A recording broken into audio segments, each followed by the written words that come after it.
Welcome back to Burn and Barrel, and today is going to be a different video. As you can see, I'm somewhere a little different. So if you're familiar with this channel and some of the other stuff I've done, you know I've gone on some trips and things like that, and I like to talk about some of the bottles I get on that trip, and this is no different. So this week I am actually in Kentucky. So I am near Hopkinsville, which is where like Casey Jones Distillery is. I'm also really close to Old Glory Distillery, so I'm out here just going to see a couple of distilleries here soon, which should be in the next like day or so. While on the way up here, I just wanted to go ahead and do some shopping, maybe find some interesting stores, some interesting bottles, things like that. So I've definitely gone to I think 5 or 6 different stores, nothing too crazy on the way up here, and I was able to get 3 different bottles.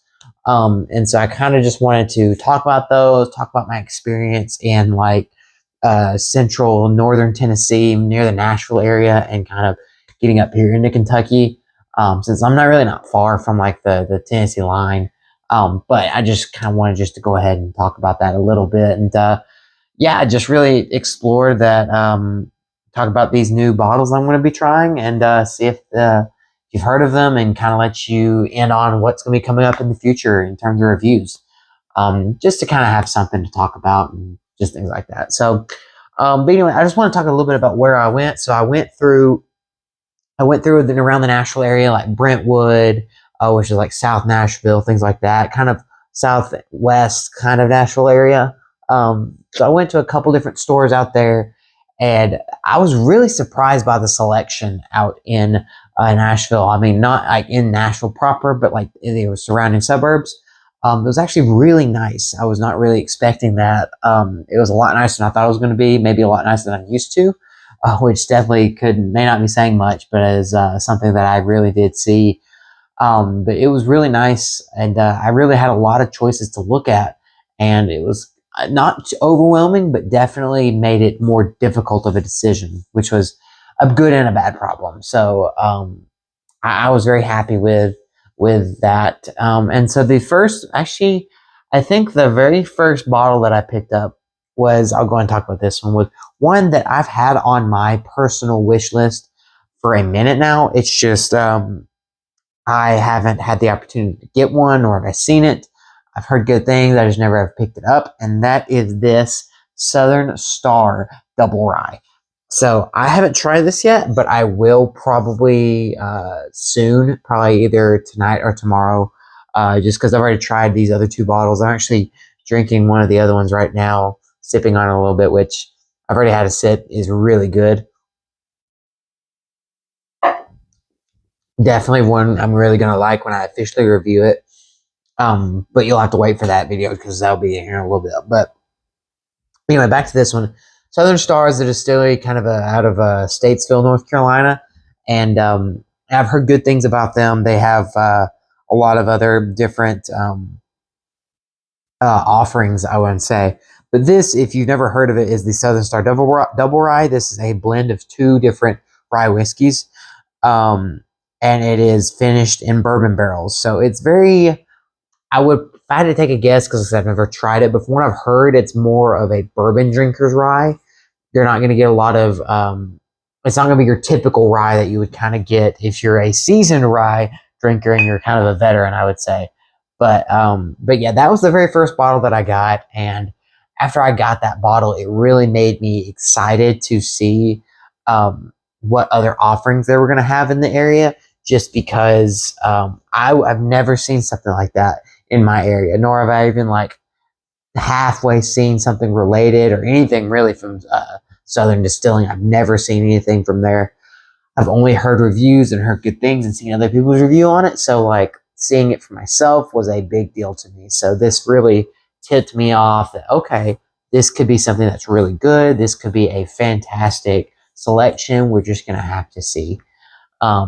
So the second bottle that I got, which I'm actually sipping on right now, and I just tried it for the first time as of like 10 minutes ago when I first poured it. This, and you've probably heard of them. They're still a craft distillery, but a little bit more well known, I would say. Not like super unknown. I won't think. Broken Barrel. So this is Broken Barrel. This one specifically is their Kentucky straight bourbon whiskey finished with rum casks and rye as well. So what's interesting about this bottle, and I'll go into this more when I do the official review, just because I think this is such a unique thing that I've never seen before, is that it has two different bills here on the label. It has a mash bill, of course. So this one is a 70% corn, 21% rye, 9% malted barley mash bill. But this also has what's called an oak bill, which, if you don't know anything about Broken Barrel, the way they do it is not traditional finishing.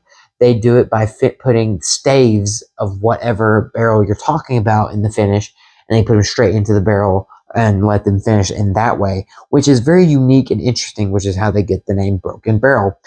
But the oak bill for this one is they do 75% rum cask staves, and the other 25% are ex-rye cask staves. So it's a what's called the rum and rye finish, which is funny because it doesn't really say anything on here, like on the front about the rye. It really just says rum cask staves, but this is a rum and rye finish. So it's both rum finished, rye finished as well. Just obviously 3 out of the 4 staves that they used were of the rum variety, not of the rye variety, which is fine. But I think definitely there is enough in here to kind of partake in both. The rum is obviously going to be very, very prominent more than the rye is, but I still think from what I'm sipping preliminarily, you're getting a little bit of that rye just because there's also 21% rye content in the mash bill itself. So you're getting that rye influence both on the mash bill and the oak bill. So I think you're going to get a lot of different expressions there, no matter what. So I'm very happy with this. So the big reason that I got this, and this was actually at a Total Wine in Brentwood. So the reason I got this one particularly was, one, it was like $50-something, which is not too expensive for me. Like, it's definitely not cheap, not too expensive. My getting expensive range is about 60-ish or more. 50 to 60 range is when it's starting to get more expensive, and I really have to think about it. But this one kind of teetered on the edge a little bit, and my dad recently had gotten a Broken Barrel, not this bottle, but something different from them, and it was really, really good. I got a sample of it, and it was fantastic. So Broken Barrel was never really on my radar, and now after trying that one, and now after sipping this one, I'm very pleased with what I see. Now, I don't know anything about the pricing and how much it's worth and all that kind of stuff typical of their other products, but I just know this one in particular and the one I tried beforehand was really, really good. And so as long as they can keep me in that kind of exciting profile of something interesting and the price is not too bad, I can definitely see myself keep purchasing some more Broken Barrel products in the future. So anyway, that was the second bottle I got on the trip. I think that was like at the third store. I think I bought one at the first store, then the third store, and then the very last store I went to is when I bought this last bottle, which is partly why I'm ready and excited to go to the distillery.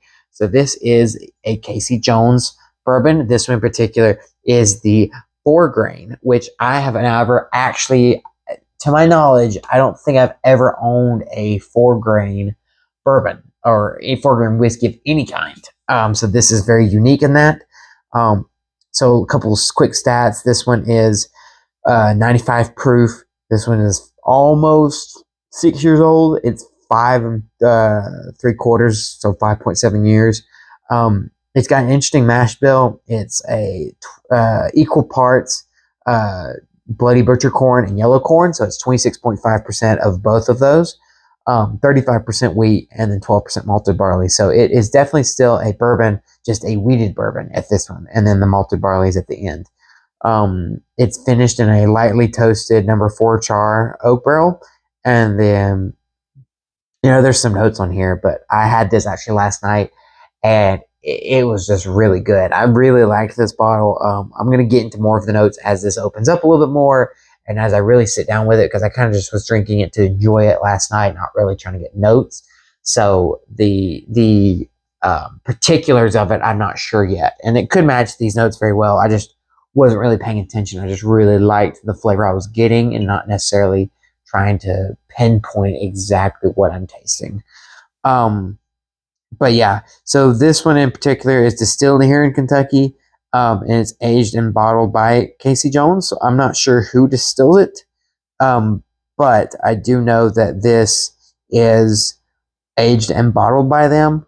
So there's a plethora of people that it could be here in Kentucky just because it is that. But I'm very excited to go try it and tour their place and taste some of their stuff. I'm also excited to go do the same thing for Old Glory. Their Old Glory, if you don't know, is down in, I believe it's Cartersville, or yeah, Cartersville, I believe. Very, very north Tennessee, just south of the Kentucky-Tennessee line. So I'm very close to both of those, within, an hour of each. So I'm very excited to go see that, and very, very excited to kind of get those distillery tours. So as I go those tours, I'm going to try to get as many videos and pictures as I can. And I'll be able to talk and make some videos, hopefully, with those. And maybe you'll see those in the future of just some more distillery tours, because I haven't really done one since I went on Jack Daniel's tour, and that was last year. So it's been a long while since I've done that. And so I'm ready for some more distillery tours, so I can actually get that out to you guys and see, maybe shed some light on some new places, or just talk about some interesting things that I see. So, but anyway, I just want to make this quick video, just talk about my Kentucky and Tennessee extravaganza that I've been on. If you've not been to the Nashville area, I definitely recommend. There's some good stores you can get to, and Nashville is a great city, in my opinion. I know it has its ins and odds, like most cities do, but there's some genuine good places to go in Nashville, and Kentucky for that matter, just to see it. So if you're ever in like South Kentucky, it's Nashville area, be sure to check out some stores around, be sure to shop. They've got a good selection, and be sure to check out some of those distilleries near there, such as Casey Jones and Old Glory, that I'm going to be trying soon. And hopefully my reviews on them are as well as I think they're going to be. So, but yeah, I think that's going to be it for me today. Just wanted to get this video out to you. So I hope you guys have enjoyed this. Be sure to check out these videos on screen. These are some reviews that I've done on the channel that you'll be seeing soon. Or you'll be seeing some reviews soon with these bottles and other things like that. So be sure to check these out. And also be sure to check out my channel for other distillery tours, which I've done, which is Jack Daniel's, and just all my other stuff as well. So yeah, I hope you guys look forward to these reviews.